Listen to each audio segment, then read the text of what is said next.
Hi Jakob, how are you? I'm good. How are you, Eric? I'm very good. I just feel as if we've had another couple of setbacks here in Aberdeen. We're on an enhanced lockdown here. There was a rainstorm last night, which has just taken everyone by shock. It's caused landslides, which we just, it's like I think there was a horrendous incident today in just outside Aberdeen, in a place called Stonehaven, where there was a horrible train derailing, possible serious injuries. I don't know if there's fatalities because of a landslide, because of this rainstorm, maybe. And with all of that that's going on, it's like, just give us a break. Just give us a Yeah, break. yeah, yeah. Are the supermarkets open or are they closed as well? Or So the supermarket's open, but because of what happened a couple of weekends ago, we've had a spike in cases here in Aberdeen. So the First Minister has shut down all the entertainment, all the bars and restaurants and cafes are closed again. So we're set back a little bit. oh, So a lot of the stuff that, and of course, this is the really this is the really weird time because the kids are going back to school this week. yeah, So yeah, because and there you go, there's just exactly where we are as a city. The kids are going back to school this week, all a bit anxious and confused. Some of yeah. them turned up to school and got sent away because the school's flooded because of the rainstorm. No way. Oh my God, man. Oh That's yeah, super yeah. horrible. It's like one step forward, five back. That's what it feels Yeah, like right now. But yeah. how are things in Denmark for people that don't know? How has daily life in Denmark been for the last few months? So actually, it's been surprisingly normal. I think we opened up. It was in again. We shut down hard. I think 11th or 12th of March. But Right, then in I think it was early May. Things started opening up again, and since then, like bars, restaurants, schools, everything has slowly opened up again. And the right, summer has honestly been surprisingly normal. Like the one big thing has been bars closing at 12 o'clock, where we've been at midnight, where we've been used to it them yeah. being open way longer. How, But that's I mean that's the roughest thing. And then of course less travel. yes. Um, but Ha- we have actually seen a few spikes in like the past week in not in Copenhagen where I'm based, but in Aarhus, the second biggest city of Denmark, where there've been a few spikes in like small neighborhoods. But knock on wood, things look like they're coming down a bit again. what's the sort of philosophy with masks in Denmark? Is it required in public spaces? Not at all, which is super surprising given that like the numbers are actually looking good, but nobody's using masks now due to the recent spike in cases. People have begun wearing masks again in public transportation, Right, and especially in Aarhus where the spike was. They've asked people to wear masks, and when you're going to supermarkets or in department stores. But still, here in Copenhagen, it's very less affair. You see people sitting at bars or at restaurants, no masks, giving hugs. It's like Corona doesn't exist, which is a bit scary. yeah, it's scary. It's scary. I uh, think. I think. It just feels awkward. it does. We're forced into sort of being awkward about things that we normally took for granted. We're avoiding people. We're avoiding touching people, and or some people are. Yeah, Some people seem to be yeah, just yeah, cracking on with their lives. yeah, yeah. Anyway, No, it's a bit scary. I had a few friends now coming back from a flight from it was Croatia, and they just got a message that there was an infected passenger on the plane, and now they're all in lockdown. And I saw them the other day, and I'm like, "Ooh, should I be worried?" yeah, I know. So it's scary the impact that the virus is having on our on the way that we think about meeting people in our daily lives, right? Yeah, And how it's kind of driven us all online, like we're now, Eric. yeah, exactly, exactly. uh, Which is a neat segue into why this Crux Cast looks different to all of the. So this is number 41, right? For the previous 40, anyone who tunes into a Crux Cast knows that it has a very similar look. All the 40 have looked the same, but this one is entirely different, and it's because it's of the reason why it's entirely different is why we're talking to you, right? Because you and I hooked up on social media, as everyone does mhm. nowadays. We got to know each other. I think how we met was I put a post up saying, I wonder what the future of online meeting and collaborations are because all I see is just dull, dull, dull, boring, boring, boring. And I wonder, I really miss the functionality that we had when we were in physical meeting rooms. So Yeah, all the things that we could do, all the stuff that we could do and the way we interacted, I don't get that from the big boys, Zooms and Teams and all these sort of big boys players. So a bunch of people started coming in saying, yeah, it's crap, it's crap, it's crap. And then you pop up saying, have a look at us, have a look at us. we're taking on the world. So I checked out what you do, MeetButter, and I was really impressed, and we got to know each other, and I've started to use it as much as I can, and I really enjoy using it. So I thought it'd be really nice to show the face behind MeetButter. It's always nice to show the face behind a brand, and that face behind the brand is CEO and co-founder Jakob Knutzen, you. And also, I thought it'd be nice to just do a couple, for people who haven't seen MeetButter, see what it's all about. It's just to show some of the stuff. So we're going to do something a bit different today, and we're going to do what people say you should never do and try to do some sort of live demo. Yeah, I know it's a horrible thing to do, but sometimes it actually works. And yeah, exactly. But if we could just unpack it a little bit. So yes, you've not been in this space for your whole life, have you? You've been doing other things. Just quickly walk us through your life. Yeah, so again, I'm Danish by birth, and used to and both studied and lived in Denmark before, but started out my career after having studied finance in strategy consulting, in what's now Bain and Co in the Nordics. So was there for close to 4 years, and got a bit tired of both the hours and the work of just doing consulting. Wanted a bit of an adventure, so got the opportunity to go out to Indonesia, of all places, to Jakarta, where I was mandated to kind of build up a digital marketing agency, or local branch of a digital marketing agency in Jakarta. It was like kind of put down on in Jakarta all by myself in what was that? That was the winter of 2014, so end of 2014. My goodness. So started building up that agency, and for some reason or another, we had a nice success, and had a good team of 50 people towards the end of 2016. And in the business, the whole business line it was called, we were around 200, I think, across Southeast Asia at that time. My goodness. Then we sold out in end of 2016 to some Japanese investors that wanted to kind of enter the Southeast Asian space. I stuck around in Jakarta, handed it over to the next guy, helped move to Hong Kong for a year, also with Lion & Lion, and helped start out the Vietnam and Taiwan markets, which was fascinating journey, but also kind of the beginning of the end of my journey, of my time in Asia. Long to kind of, I have a Danish wife, and we just wanted to kind of get back to the family. Right. Do you look back on your time in Asia with fondness, or was it super tough, or is it something that's really stuck with you? Man, I look like toughness does not deny fondness, right? Yeah. I'm fond of it because it was tough. I think there was a mix of things, right? It was super fascinating building a business out there, right? There's something amazing about building in chaos. Like Indonesia and Jakarta, it's such a chaotic place, but just creating order in something that is chaotic, or coming with the skill set that at least that I had, and kind of creating some level of order, it was super fun. So it was a very, very fun challenge. I love the people. Like Indonesians are probably some of the sweetest people that I've ever met, and the team actually I have now. I've got several people from my old team in Jakarta. We've got 2-3 people in Indonesia at the moment, so still have a connection to the country.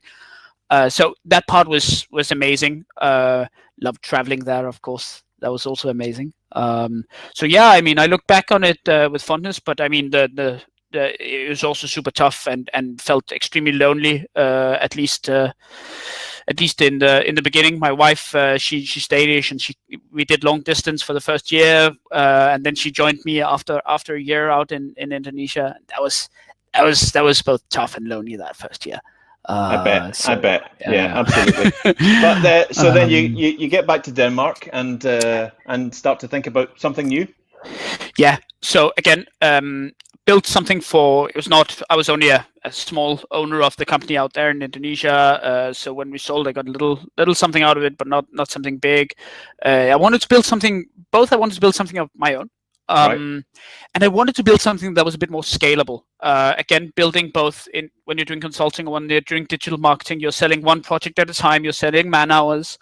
and it's very tough. I mean, I guess you must know everything about that, Eric, right? Just a little bit. Thanks for reminding me how tough it is. Yeah, moving on. So I wanted to do something where you could build a platform. And I started out doing a business within game streaming of all things. So Right. again, people sitting at home recording themselves, kind of streaming themselves playing games. Huge market. I have a 16-year-old gamer son. I know all about all those platforms, and you know, it was the first time I found him playing a game while he was watching someone playing the same game from the day before. I'm like, okay, I'm missing out on something here. So you probably know which platform I'm talking about, but he so I understand what you're. So you got into that. Yeah, and that was a strange. Like I'm a big gamer myself, so that was kind of why I entered it. But I hadn't watched that much streaming, as it was called. But I kind of got into it and thought it was an interesting market. So much stuff happening there. Like it's really like still in the early days. Yet again, you've got 300 million people every month that's watching, you know, other people play games online, which is crazy, right? Oh yeah. So the big challenge there that we saw was there's so much content being created in that space, and it's impossible for people that don't want to see, you know, the pop names, the big names, that want to see, you know, smaller streamers or more niche content to find that. So I wanted to create a platform that allowed people to find niche content. And it was called Stream Crux. So when you have the Crux Cast, you know, I was like, this is meant to happen. I know, it's about to happen.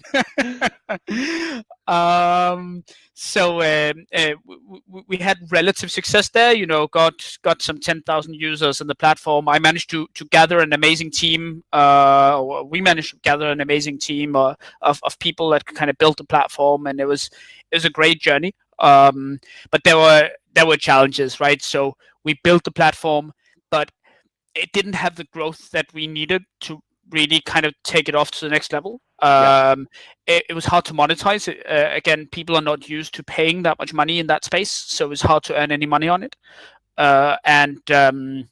When an investment fell through in January this year, we were supposed to have some investors that came in and is kind of carried us to the next level. One of them backed out last minute. Then it was like, okay, we gave it a nice go, guys. This is not going to happen. So we kind of thanked no to the other investors that said, we're not taking your money because we don't believe we can hit the targets that we would need to hit.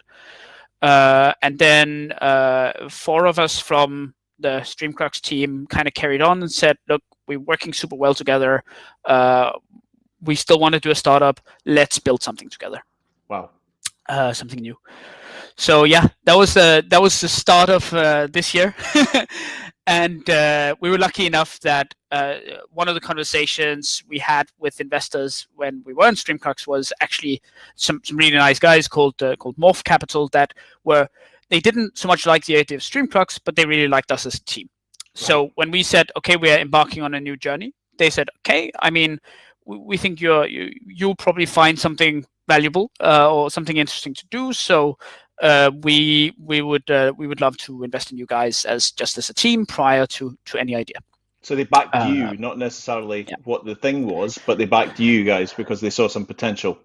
Yep, exactly. Fantastic. They backed us, which was amazing. And by that time, it was myself and my 2 co-founders, Christopher, who is a product man, does UI and UX design, has designed everything or most of the things that you see here, and Adam, who is tech whiz and has and coded most of the things that are working here.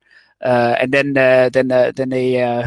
another marketing person from our old team, Sharon, who's also one of my old colleagues in Indonesia, who's just amazing at everything she does. So we started up kind of building, coming up with ideas, sat kind of spitballing on day to day, trying to figure out what are big problems that we could solve.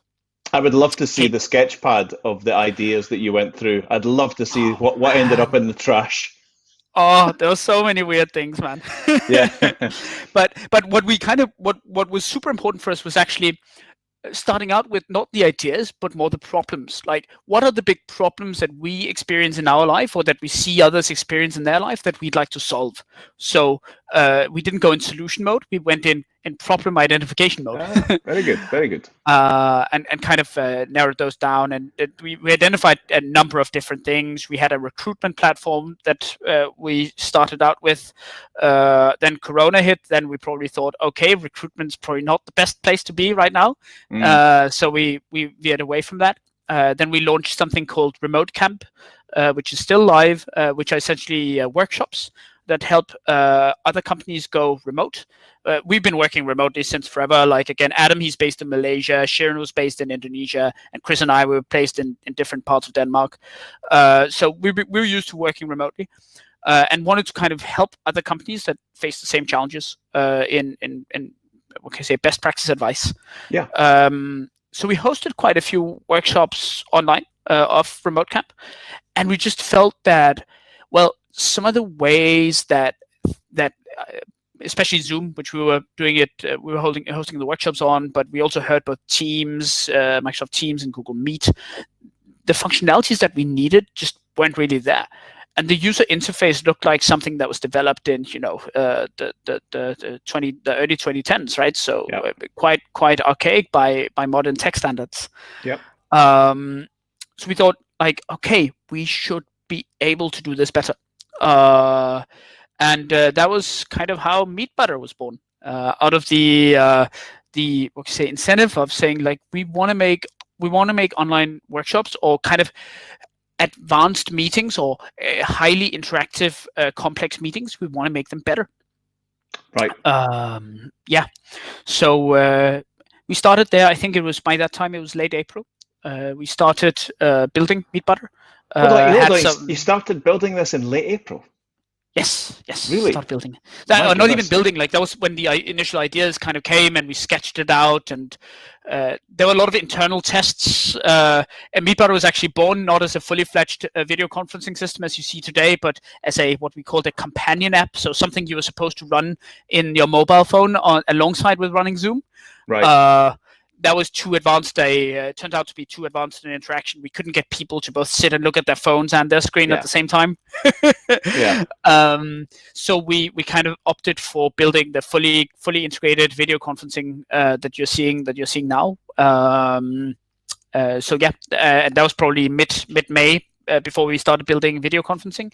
So MeetButter has been what it is today for a little more than 3 months, I think. My goodness. So I'm guessing from what I see when I use MeetButter, it's like, and you're probably going to laugh here, it's like someone's listed all the problems that all the other platforms have, and just made those work really, really well on this platform, because that's what it feels like.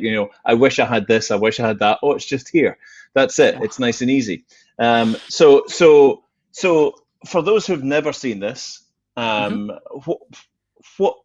why does it look like this? Where did this all come from? And just give us a bit of a walkthrough. Yeah. So the first thing that we kind of started building is the what we call the activity queue, or the hands up queue, which essentially, if you try clicking the comment button on the lower right hand side, Eric, then you can see. You can see Eric Doyle has a comment, and I can also click the button, and I also have a comment. And the idea was that on Zoom, you can only put up your hand, and only the facilitator is actually able to see who puts up their hand, and you're not able to see which order people put up their hands. So the flow of the meeting is kind of broken. We wanted to improve that. So as a meeting facilitator, I can say, okay, Eric, now you're up, and you can see on your side, it pops up that now it's your time to talk. Wow. And you can talk, and then I can clear up that part of the queue, and I can then mark the next one that has to speak, etc. We also that really helps the flow, because having been on I use the free version of Zoom when I can. We don't get anything. We're just talking to each other, and of course, if you have something to say, and maybe if people are feeling a little bit, well, I don't want to interrupt this person from talking, I'll just keep it to myself. But at least if you can pick that up, then the person can finish what they're saying and choose when to bring you in to discuss your idea or your question, right? Exactly, and that was kind of the thinking here, right?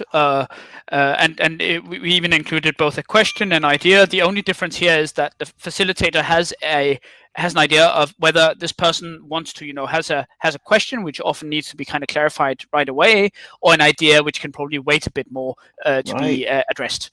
Okay, that was the thinking behind that. On top of that, now I can see I can just make you a co-facilitator, Eric, and then I can Wow. show. Now you can see the interface changed a little bit, Yeah. and you can see if you click the agenda button. You can see in here you're able to create a full agenda, and I can now just accelerate. You can create point 1, point 2, and you've got the ability to also time cap these points. So if I say like this has to be time capped in 3 minutes, then I can do that. Point 3. So you can rather quickly create a full agenda for the entire meeting. You can also do this up front, of course, before the people enter the meeting. And then if you go back to the home button, you can see I can now start the agenda, and everyone sees that it's ticking up the point 1, and if I go to point 2, which I time capped at 3 minutes, you can see that it's now counting down, and there's a visual indicator that people only have this much time left. Especially for kind of team exercises, or when there's 3 people that have to present, and you need to kind of make sure that they stick to that time. Then that's very helpful. Yeah, very helpful. The third thing that we have is now I'm just making you a guest again. You see, we have a timer, so I can say if people need a 5-minute bio break, I can put that up, and you've got a little 5-minute timer coming up. I'm just laughing at the music. The music is hilarious. I think that was Christopher, our head of product, who said like we need some elevator music. Elevator music is is the most amazing thing. Yeah, we need some bossa nova, Girl from Ipanema elevator music. It's just excellent. And I also like the fact that you've called it a bio break as well. It's a nice way of saying you can go for a pee now if you want. Yeah, exactly. Yeah. I like it a lot. Very good. Yeah. So then onto the final thing. You can see on the upper left-hand side there's something called Breakout Session. Yeah.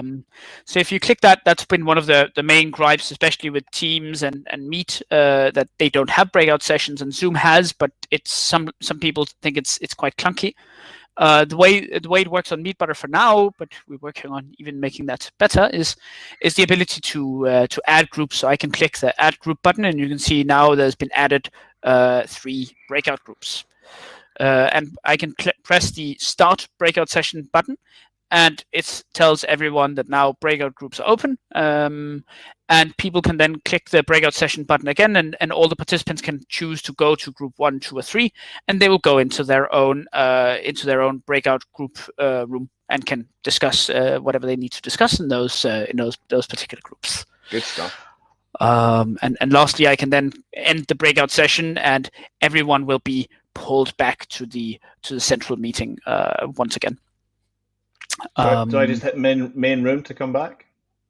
Yeah, exactly. Then you click that, and then you're back. Or even if all the participants are out there, you as the facilitator, you're able to just end the breakout room, and everyone don't need to click the main room. They're automatically pulled back once you end it for all the participants. Very good.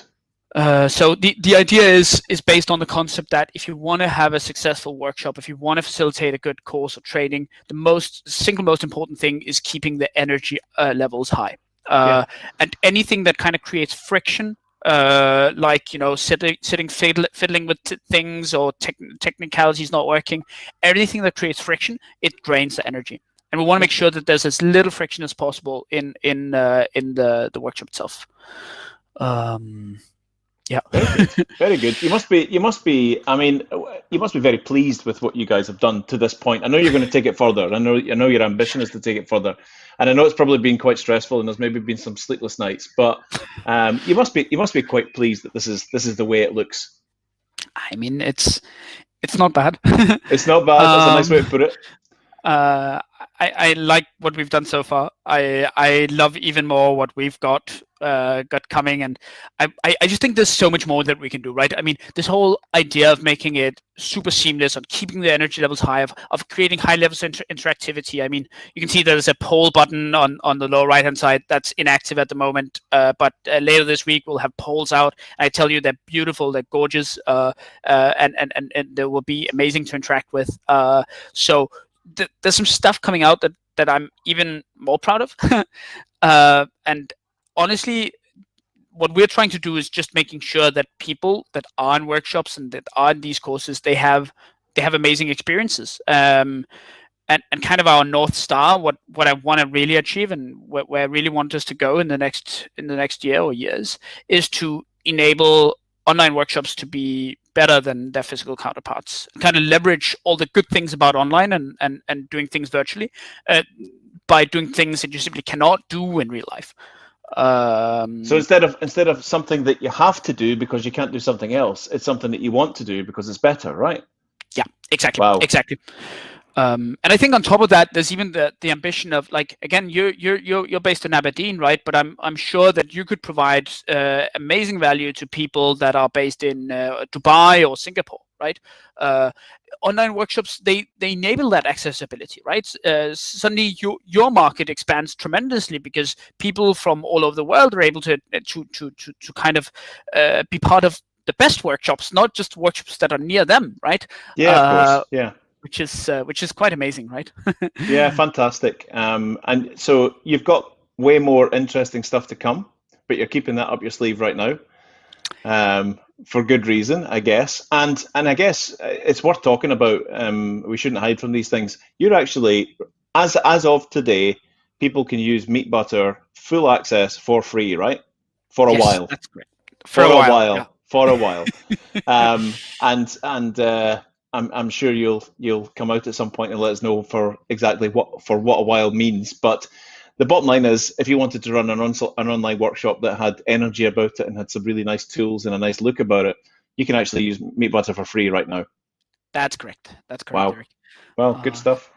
Yeah, you can just go to our landing page at meetbutter.io, and that's meet as in meeting, not meat as in piece of meat. MeetButter. I had so many jokes. We even talked about changing the name because there have been so many weird jokes, man. Yeah. But and then you can just you should be able to just sign up within minutes and get going within minutes. It's rather quick. We want to reduce friction as much as possible. Very good, very good. No, I think it's great what you've done. I admire the spirit, and I also admire the platform as well. I think it's terrific on both fronts. Thank you so much, Eric. Really no, it's good stuff.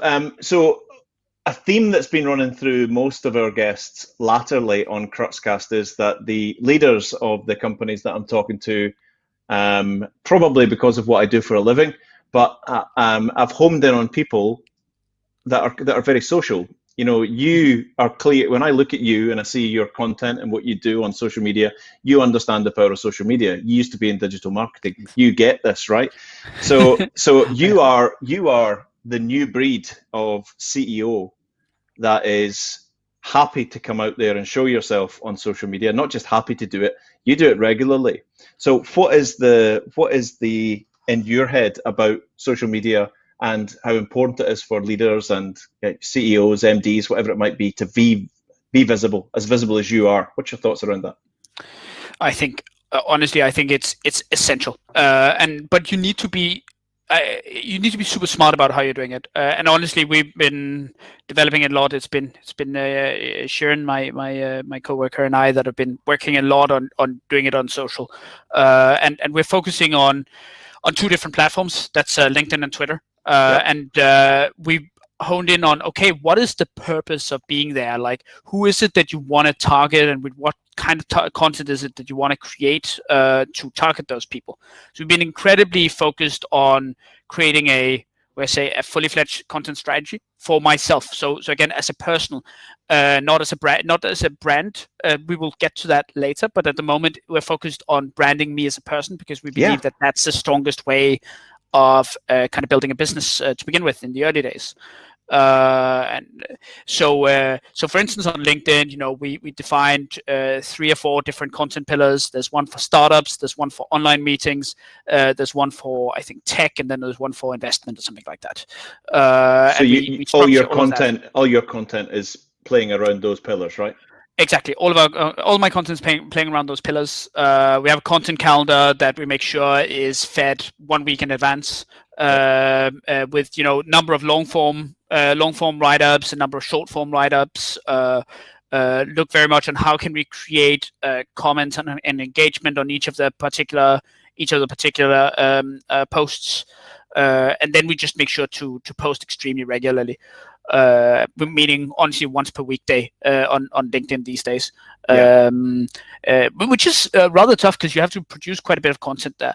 What I have already seen, so that's the LinkedIn part, and what I've already seen is I hear a lot of people, even though they don't interact with your content, you see reach, like I think on good pieces of content I have 10 to 15,000 person reach, which is it's acceptable, it's fine. Yep. And on bad pieces, I have probably 2,000 to 3,000 person reach, and even though you only see quite a few people, maybe 20, 30 people interacting on the content, you still, I still often happen on people say, oh yeah, I saw you posted that on LinkedIn the other day, Jakob, right? Yeah. And it's like you should really not underestimate the passive impact of that content. Absolutely. But then on the other hand, like right now we're also crafting the Twitter strategy, which we haven't executed on yet, and that's a totally different muscle. You have to go there because it has to be way more light. It has to be. It should not be too planned because Twitter smells that, right? Yep. So it has to be more. More fluid. Personal, fluid. Yeah, exactly, exactly. And you also have to be aware of the target group there, because on LinkedIn, that's not how you approach, for instance, the tech and startup community. And that's not so much on LinkedIn. Personally, I'm approaching more the facilitators and my customer group there. But on Twitter, it's more getting the startups and especially investors interested. That's way more what I'm doing on Twitter, and especially connecting with, from our perspective, the Silicon Valley crowd. That all happens on Twitter, not on LinkedIn. Absolutely. So, again, you have to be super conscious about it, and you should not underestimate the impact of it. It can be absolutely huge if you know how to do it. No, I love that. I was talking to a group the other day about, they were so LinkedIn focused. That's great. As professionals, we should be out there and we should have a nice profile and we should be producing engaging and rich content, long form, short form, the whole lot regularly. But why are we just stopping at LinkedIn? Because actually your products and services are actually more suited to other platforms where you're probably going to get more volume response from. But of course, as professionals, you want to be on LinkedIn because you're going to hit some other target groups. So it's about that overall strategy. I always get concerned when people come to us and say, teach us how to do LinkedIn.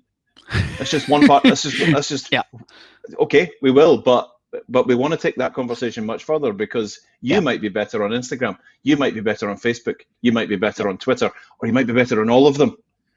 Yeah. So that's perfect, Eric. Like, again, I totally hear you, and that big picture, more strategic thinking is so essential, and sadly, so few people really think about it and think about the effectiveness of that, of their personal profiles on these various social platforms. I was inspired the other day when I asked my son what kind of company he'd like to work for. He's 16, going into fifth year. He knows he wants to go to university. I said, but what kind of company would you like to work for? And he said, a company like Brewdog. And I said, why? And he said, because of the way James Watt is on social media. There's a 16-year-old boy who wants to work for an organization with a CEO like James Watt, a CEO that's wears his heart on his sleeve, talks like a human being, is open. I think a couple of weeks ago he wrote down some notes for a big. Some of the notes were quite personal about his company, some quite sensitive information. He photographed it and he put it on. This is what I just said to my team. Just things like that. He's just open and honest. So and it's really making an impact on not just the people that see this, but the next generation are going, I want to be like him. Yeah. No, I think you're totally right, and that there's something about those. I mean, again, I'm still trying to hit that angle right, but there's something about those CEOs that really know how to open up. I'm hearing of a new trend in Silicon Valley that's called like building in public. Especially a guy called Dom, who's running a company called Fast, which is creating one-click checkout, so like Amazon, but basically allowing all e-commerce companies to do the same thing. Right. He's doing the building in public. He's like every day on Twitter talking about how he's building his company, who he hired that week, and what his thoughts were here and what his thoughts were there, right? And he's just gathered a huge public following, gotten big investors. People want to join it, like especially like your son wanting to join Brewdog, right? right? I mean, you just got a following there, right? It's amazing to see the people that master this, how extremely far they can come. Incredible. Absolutely incredible. Right. So we're going to be watching MeetButter with some interest and very closely. I'm going to continue using it and getting as many people as I know to at least check it out. How can people get in touch with you? Clearly on LinkedIn. And I will tag you. I'll tag you on this post. But the website again for people to go and join and have a look. Yeah, so people can go check it out at meetbutter.io. And everyone's welcome to reach out to me, as you said, on LinkedIn. My name is Jakob with a K and Knutzen with a TZ. And you can also just write me at jakob.knutzen@meetbutter.io. Always super happy to answer any questions I might be, or give any demos. I love giving demos. It's such a great way to see how people interact with your product. So if someone even wanted to spice up one of their like regular Friday meetings by doing a demo on something new, you'd be happy to join that team and give them a run through. Very happy to do that. Cool. Very happy to do that. Cool. I could even do it with a beer in my hand. It's Friday afternoon. It's that would that be a Carlsberg or something else? Probably something else. Probably something else. And although you're gonna hate me for this, one of the things that I love about this is if I ever have a question, if I ever have, if I'm ever doing anything and I don't know what the answer is, or I have a little bit of a broadband glitch or something, I just contact you on LinkedIn and you tell me the answer. How do I do that with the CEO of Zoom? Probably cannot. Exactly. And I know you can't keep going on like that forever, right? But you are very responsive, and the fact that you're like, Jakob, I'm having trouble working this out, and you're like, give me a second, I'll do it for you. Ba ba ba, boom, done. I like that. I like that. I think that's really cool. Yeah. Yeah, that was fun when you had that one. It's fun to. I actually really appreciate being able to help out like that, right? Because you understand how people use your product. You understand what pains people have, and it's. I think one should be able to. Any CEO should stay as long as you can to do that, right? Yeah, totally. Totally. Listen, it's been a pleasure. I'll let you go and enjoy the rest of your day. Thank you so much for spending time with us, and we wish you all the best, man. Thank you. Yeah, likewise, Eric. Thank you. See you soon.